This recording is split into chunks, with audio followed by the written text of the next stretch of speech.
Welcome, family. Movies Brief here.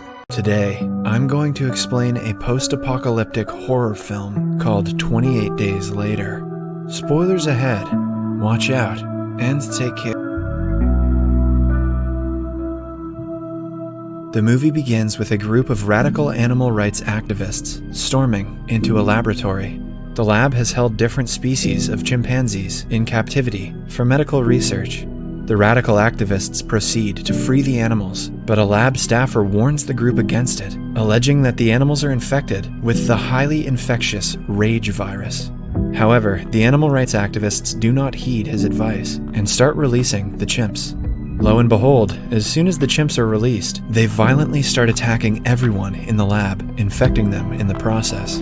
The lab staffer tries killing the infected, but it's too late, and he easily gets overpowered.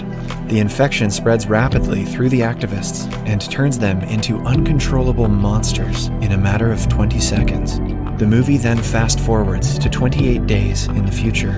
A man named Jim wakes up in a hospital bed. As he gets up from his bed and looks around, he realizes that the hospital is deserted and trashed. All phone lines are dead. He grabs a beverage and heads out, only to realize that the entire city of London is deserted and seems like it underwent some sort of catastrophe, much like the hospital. He wanders through the city, hoping to find other people. He comes across a church where a large group of people have gathered.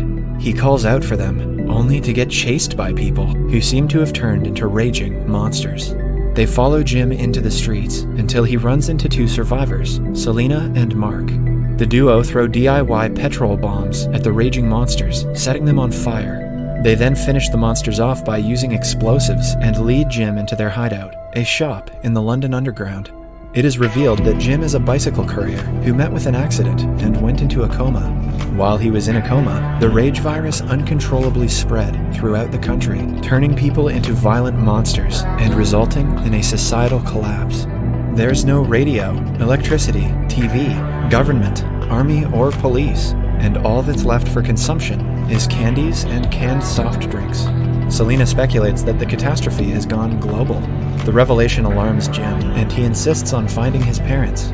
Selena and Mark try to advise him against it, but eventually relent and accompany him to his parents' home the next morning. Much like the entire city, Jim's home seems haunted. He finds his parents' dead bodies in their room. They seem to have committed suicide together and have left a final note for him. Jim breaks into tears after reading the note. For safety reasons, the trio decide to spend the night in Jim's home and sleep in the same room. The thought of his parents doesn't let Jim sleep. As Selena and Mark peacefully sleep, Jim looks at his mother's handwriting and old home videos. Suddenly, two monsters break into his home from the window and attack him like raging maniacs. Selena and Mark quickly wake up and come to Jim's rescue, and the monsters are quickly neutralized. Jim survives without injury, but Mark is bleeding from the fight. Fearing a possible infection, Selena quickly knocks Mark down and hacks him to death with a machete as Jim watches in horror. Selena decides to immediately leave for the store, fearing more possible attacks. Jim is shaken by Mark's murder, but Selena explains to him that the virus spreads through contaminated blood, overtaking the victims in a matter of seconds and turning them into raging violent monsters. She believes that just being alive is enough, and the end justifies the means. She warns him that if he ever gets infected, she would kill him in a heartbeat. As they head to the store, they notice Christmas lights blinking in an apartment window in a high-rise building in an otherwise dark and desolate city. They get hopeful of finding other survivors and go to investigate. They take the stairs to the apartment, but halfway through their journey, Jim suffers from fatigue and extreme headache, possibly due to hunger. She proceeds to pass him painkillers and a drink, but suddenly they hear sounds of infected people climbing the stairs.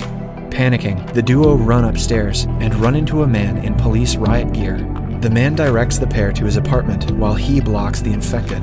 The infected try to get past him, but the man manages to neutralize them. The man then welcomes the two to their apartment and introduces himself as Frank. He lives with his teenage daughter Hannah. He offers them some wine and turns off the battery-run Christmas lights.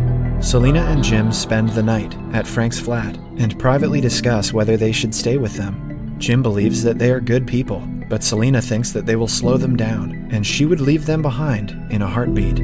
Selena's kind of a dick about this heartbeat thing. She warns Jim that putting others above one's survival is a guaranteed way of getting killed.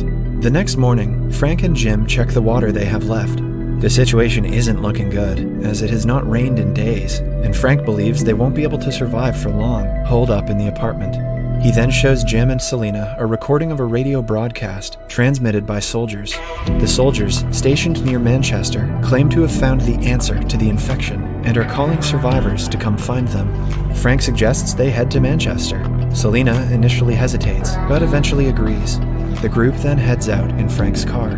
During their journey, they come across a tunnel. Jim is skeptical of passing through a dark tunnel, but Frank and Selena veto him and head into the tunnel. The tunnel is blocked by a pile of car debris, and Frank drives over it, resulting in a flat tire. Jim's worst fear comes true, and the group hears a bunch of infected people running towards them. Frank and the others team up and frantically change the tire, just managing to escape in time. After traveling some distance, they stop to stock up on food and other essential supplies. They also fill up a large jerry can with fuel for their long journey. The group spends the night in a pastoral field and have dinner together. After spending time with Frank and his daughter, Selena's opinion about life begins to change. She admits to Jim that just being alive isn't enough, and there is more to life. Afraid of being attacked, Jim and Hannah have a hard time falling asleep, while Selena easily dozes off. Jim wakes her and asks her to share her secret. Selena passes them pills that she takes to fall asleep. She reveals that she is a qualified chemist, and the pills are safe. That's what they all say. Jim and Hannah take one each and fall asleep while Frank stays up to watch out for the infected monsters. The next morning, they continue their journey. After driving for hours, they reach a blockade. They also notice fires engulfing Manchester in the distance. To their dismay, they learn that the blockade is deserted. Selena suggests they should return home, but Frank isn't ready to give up. He looks around for soldiers, but eventually loses hope. He starts getting agitated and screams at the others in frustration. A cawing crow, feeding on an infected soldier's corpse, adds to his frustration.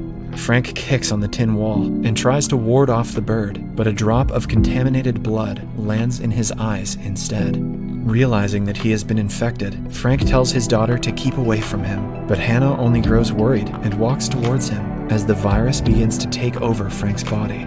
Selena quickly stops Hannah while Frank is shot dead by soldiers hidden behind the blockade. It turns out the blockade wasn't deserted after all. The soldiers take the 3 survivors and their car to a fortified mansion. They are greeted by Mayor Henry West, who is commanding the soldiers. The trio take showers and change into clean clothes. Frank's death and its impact on Hannah affects Selena, who has grown close to both over the past few days. Jim comforts Selena, and they start developing romantic feelings for each other. Jim later talks to West about the answer to infection they were promised in the Army broadcast. West assures him that it may not be what he had imagined, but they do have an answer. The mansion is surrounded by high perimeter walls, and the surrounding ground has been laced with tripwires and landmines. They use wood fire to get hot water and cook food. West is also counting on the infected people to starve to death. He even keeps an infected soldier named Mailer chained in the mansion in order to study the effects of the virus. Everyone then gathers for dinner.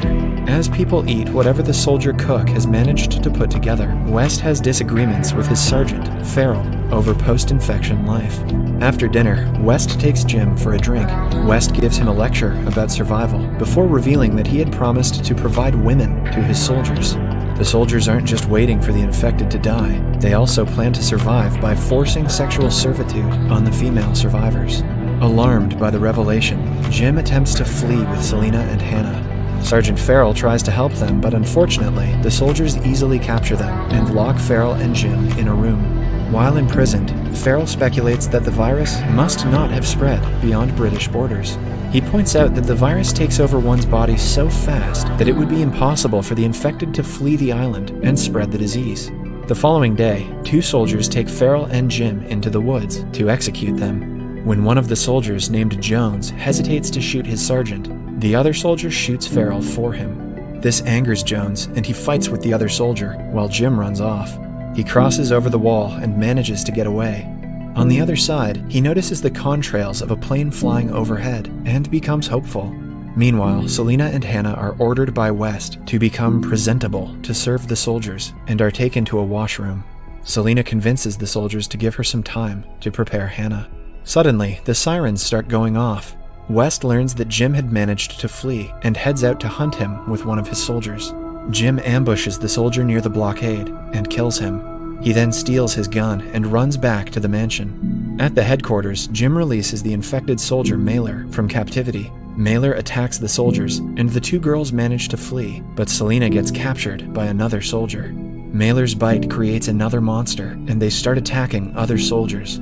Jim also takes out a soldier and looks for the girls as West returns. Jim violently kills the soldier who has held Selena hostage as she watches in horror. Fearing that he might be infected, Selena grabs her machete and proceeds to strike him, but can't bring herself to go through with it. Jim tells her that was longer than a heartbeat. Selena drops the machete, and the two passionately make out. Hannah finds them, and the three then rush to Frank's car. However, West, who is waiting for them in the passenger seat, shoots Jim in the stomach. Angered, Hannah drives the car and delivers West to the infected soldier. Mailer drags West out, and Hannah drives away with Selena and Jim. Selena and Hannah take Jim to a deserted hospital. Selena performs a life-saving operation on Jim, and another 28 days pass. Jim regains consciousness in a remote cottage, recovered from his injuries. In another room, he finds Selena sewing together a large piece of cloth. Suddenly, Hannah comes barging in, yelling, "It's coming!" The three grab the fabric and rush outside in a hurry. It is revealed that it is a large cloth banner, reading the word hello. A jet flies by and notices the SOS signal as the trio look up, optimistically. Subscribe for more videos like this, turn on notifications, and leave a like to help the channel out. Thank you.